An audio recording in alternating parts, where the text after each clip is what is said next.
नाम क्या है? अच्छा, आप करते क्या हो? मैं शूज़ पॉलिश करता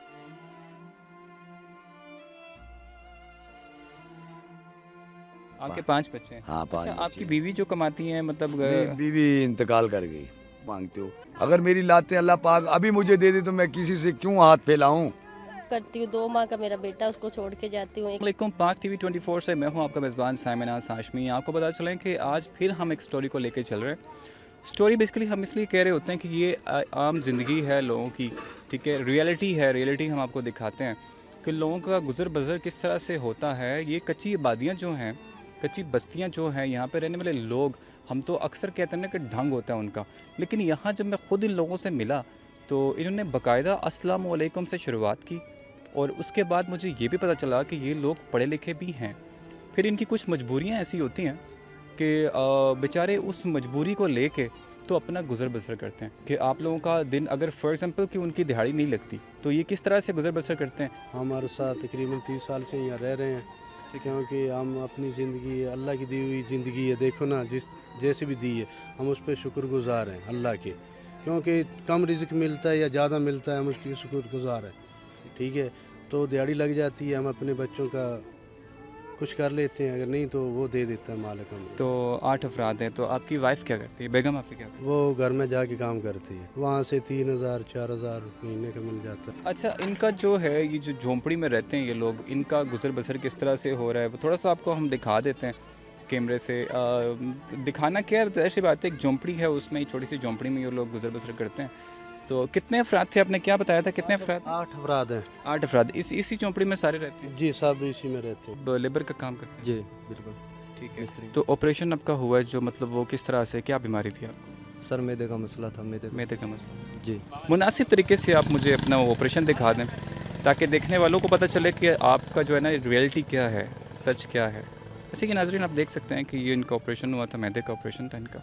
इनके 3 माह होने वाले हैं, ठीक है। तो अभी फ़िलहाल आपको पेन होती है, दर्द होती है, तो काम नहीं कर सकते? काम नहीं कर सकता हूँ घर में तो ही। कितना डॉक्टर ने कितना कहा है कि रेस्ट करें, आराम कम से करें? कम भी 1 साल। 1 साल कम से कम आराम करें। हाँ, उसके बाद मजदूरी कर सकते हैं, उसके पहले मजदूरी आपकी नहीं बीवी क्या करती है? कर- वही कोठियों में काम करती है, बाहर बीवी है, कोठियों में ये काम आपका करती साला है? है। ये मेरा साल है। अस्सलाम वालेकुम। वालेकुम बेटा, सलाम। नाम क्या है? अच्छा, आप करते क्या हो? मैं शूज़ पॉलिश करता हूँ। सही, मतलब गुजर बसर नहीं होता तो वो लोगों से मांग के गुजारा करते हैं। मांग के करते हैं। अभी तुम्हारे सामने जो पोजीशन है आपके सामने ही है, बस वो बच्चों के लिए दूध शूध हो गया, बस वही शुक्र अल्हम्दुलिल्लाह जो वक्त गुजर रहा है, अल्लाह का बड़ा शुक्र है। ठीक है। जी। तो अगर आप वहाँ पे वर्कशॉप पे काम करते तो वो तो एक हुनर है ना, उसे सीख लेते तो शायद आपके लिए ज़्यादा अच्छा होता। अच्छा तो होता, फिर घर में सिस्टम नहीं चल रहा था। अभी शूज़ पॉलिश करता हूँ, उसमें 500-600 रुपये बन जाता है, बस घर का खर्चा हो जाता है रोज़ाना का। रोज़ाना। मतलब ये कोई आपकी वैसे भी मदद कर देता है? वैसे भी कोई कर देता है, अच्छा। 150 वैसे भी कोई दे देता है, कोई देता नहीं, तो पॉलिश कराते हैं बस।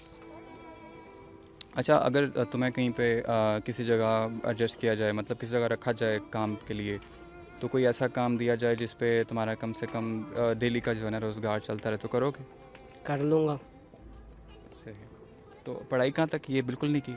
नहीं की, बिल्कुल ही नहीं। दिखाने का मकसद ये होता है कि आप लोगों में से कोई भी शख्स खुदा तरस है या इनकी मदद करना चाहता है तो वो इनकी मदद के लिए यहाँ आ भी सकते हैं। I-10-3 गली नंबर 4। अगर एड्रेस बताया जाए। ऑटो मार्केट है। Auto market. जी, ऑटो मार्केट। इन लोगों का खाना पीना, इनका रहना सहना, इनका पानी लाना और गैस ना होना, फिर और भी ऐसी चीज़ें हैं, तूफ़ान आना, फिर यह है कि अगर मौसम ख़राब हो जाता है, नहीं ये जो लकड़ी दिखा रहे हैं इसलिए ये लकड़ी उन्होंने रखी हुई है जलाने के लिए, तो ये है कि इनका जो चूल्हा है वो इस लकड़ी से जलता है। अच्छा, सीढ़ी की जगह पे आप लोग रहते हैं तो सीढ़ी तो आपको तंग करता होगा? सर कई मरतबा गिरा जाते हैं, फिर दोबारा बना लेते हैं, फिर गिरा जाते हैं। सारा A to Z गिरा देते हैं? बिल्कुल A to Z गिरा देते हैं, किराया लगा कर नालों में डाल देते हैं, फिर दोबारा बना लेते हैं। तूफ़ान आ जाए, बारिश हो जाए तो उस पर फिर कैसे गुजारा करते हो? उसमें सर गिर जाता तो एक दूसरे के घर में चले जाते हैं, फिर दोबारा जिस टाइम तूफान और बारिश बंद हो जाती है दोबारा बना लेते हैं।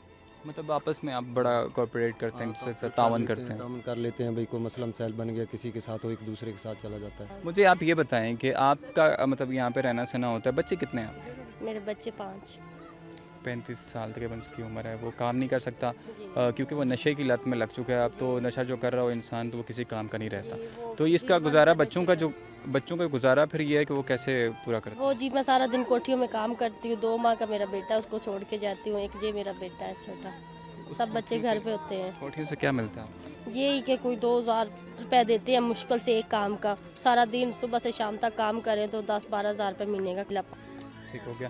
अच्छा, बड़ी दुख भरी कहानियाँ होती लोग हैं। सारे ही ऐसे ही हैं इधर, सब गरीब भी हैं बस बेचारे, जितने भी रेंटों में रहते हाँ, हैं। ज़ाहिर है झुंपड़ियों में जो लोग रहते हैं उनका गुजर बसर बड़ा मुश्किल से ही होता हो। छोटे छोटे सब ऐसे सर्दियों में कोई पाँव नंगे पाँव घूम रहा है, कोई स्वेटर नहीं कुछ नहीं, बस बेचारे ऐसे ही गुजारे करते हैं। हमारा आप लोगों के पास आने का मकसद ये नहीं होता कि आप लोगों की दिल आज़ारी की जाए कि इन लोगों का रहने सहना कैसे होता है और हम लोग कैसे रहते हैं, ठीक है। और फिर ये है कि इनका कभी कमाने वाला मतलब कोई सिस्टम ना भी हो तो फिर ये है कि आपस में ये मिल के तावन करके तो एक दूसरे के साथ तावन करते हैं ये लोग। तो दूसरी बात ये है कि जैसे उन्होंने कहा कि इनका जो हस्बैंड है वो नशा करता है, तो नशे की लत लग चुकी है उसे, ख़ुद बीवी जो है वो 5 बच्चों का पेट पालती हैं। तो इस तरह से अगर देखा जाए तो पाकिस्तान भर के दुनिया भर में ऐसी कई हज़ार कहानियाँ मौजूद हैं। तो ये बेसिकली बताने का मकसद ये था, आपको एड्रेस पे दिया गया इनका, ठीक है। तो कोई भी NGO या कोई भी ट्रस्ट या कोई भी शख्स ऐसा जो पास वसाइल हैं वो इनकी मदद कर सकता है या करना चाहता है तो वो ज़रूर आए यहाँ पे, इनको आके देखे। I-10 खा दिया, ठीक है, छोड़ दें आप ID कार्ड, ठीक हो गया। 0305 55 74 709 0305 55 74 709। तो कोई भी शख्स मदद करना चाहे तो इस नंबर पर डायरेक्टली कॉन्टैक्ट करें। आपका हमने ID कार्ड दिखाया था, आप अपना नंबर बोल दें। 0302 4846 323 एक बार 0302 4846 323 0302 70 13 999। हमारे सामने एक और शख्स मौजूद है, मजदूर हैं वो, उनसे बात करते हैं कि उनके साथ क्या हुआ, उनकी क्या दास्तान है और उनसे क्या बीत रही है। हुआ क्या है? ये गैंग्रीन शुगर से दोनों लातें कट गई। साइकिल चलाया 14 साल।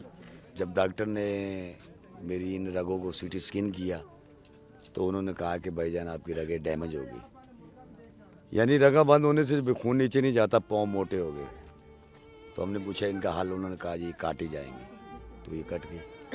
14 साल इन्होंने साइकिल चलाई, ज़ाहिर सी बात है अपनी मजदूरी के लिए, आने जाने के लिए सिंध में ये रहते थे, कपड़ा बेचते तो और ये बहुत ही दुख भरी इनकी दास्तान है। उनका गुजर बसर कैसे होता है आगे इनसे? आपके 5 बच्चे हैं? हाँ, 5 अच्छा, आपकी बीवी जो कमाती हैं मतलब बीवी इंतकाल कर गई। बीवी इंतकाल करते, कौन आपका मतलब घर में सरबराह कौन है? मैं और खुद ही ऐसा जाता हूँ भीख के लिए। देखो इधर माशाल्लाह बड़े बड़े करोड़पति लोग हैं, कोई आज तक ऐसा आदमी नहीं मिला जिसने कहा यार बाबा कि तू बैठ के काम कर ले, मैं तुझे 50,000 देता हूँ या लाख देता हूँ। एक मिसाल है, कहने को तो लोग कहते हैं यार आप क्यों मांगते हो, अगर मेरी लातें अल्लाह पाक अभी मुझे दे दे तो मैं किसी से क्यों हाथ फैलाऊं। अल्लाह ने हिसाब नहीं लेना इंसान से, लेना है, लेकिन वो देख रहा है कि किस हाल में कोई मांग रहा है। ठीक है। हमारा ये प्रोग्राम बेसिकली आपको आपके साथ प्रोग्राम ये करने का मकसद ये था कि दुनिया देखे और हमारे इस प्रोग्राम से आपको फ़ायदा भी होगा इंशाल्लाह। हम एक बार फिर आएंगे ताकि देखने वालों को पता चले कि ये बंदा रियल है। देखिए अल्लाह देख रहा है, आप देख रहे हो। खुदा रहा इन लोगों की आप मदद करें। अगर आपके पास वसाइल हैं, कोई भी शख्स है, मोहम्मद नज़ीर नाम है इनका। 0304 00 55 953। फिर से बोल दें। 0304 00 55 953। लेडीज़ हैं उनको सिलाई वगैरह सिखाई जाती है, मतलब एक तरह की आप समझ लें कि एक दस्तकारी स्कूल जिसे कहा जाता है वो है। तो ये स्पार्क NGO है, कोई ट्रस्ट है, तो उसकी तरफ से खोला गया है और बाकायदा यहाँ पे जो है ना उन्होंने एम्प्लॉयज़ भी काम कर रहे हैं। तो बात करते हैं यहाँ पे जो एम्प्लॉय है इनका उनसे। आपका नाम? ज़ैनब कुरतुलैन। अच्छा, मुझे आप ये बताएं कि आप स्पार्क की तरफ से हायर हैं? जी जी। तो कितने घंटे आप सिखाते हैं यहाँ? मैं यहाँ 3 घंटे। बस कितनी यहाँ पे वुमेंस कितनी हैं, गर्ल्स कितनी हैं? 25 हैं। 25 हैं। 25 हैं। तो अभी तो 4-5, मतलब ये है कि टाइमिंग किसकी कब से स्टार्ट होती है, कब हमारी खत्म 12 होती से है? 3 बजे तक होती है। तो सिर्फ यहाँ कच्ची आबादी से लोग आके सीखते हैं या कोई बाहर से भी आता है यहाँ पे? कच्ची बादी से लोग आते हैं। मतलब ये जो झोंपड़ियाँ बनी हुई हैं सिर्फ यहाँ इन लोगों के लिए बनाया गया है? जी, इन लोगों के लिए बनाई है। ठीक है। तो और क्या फैसिलिटीज़ देते हैं, क्या सहूलियात दे रही है स्पार्क कंपनी? स्पार्क इनको बच्चों को स्कूल दाखिल करवाया है और जो फर्स्ट टाइम होता है वहाँ बच्चे स्कूल जाते हैं, यहाँ पढ़ाई भी होती है।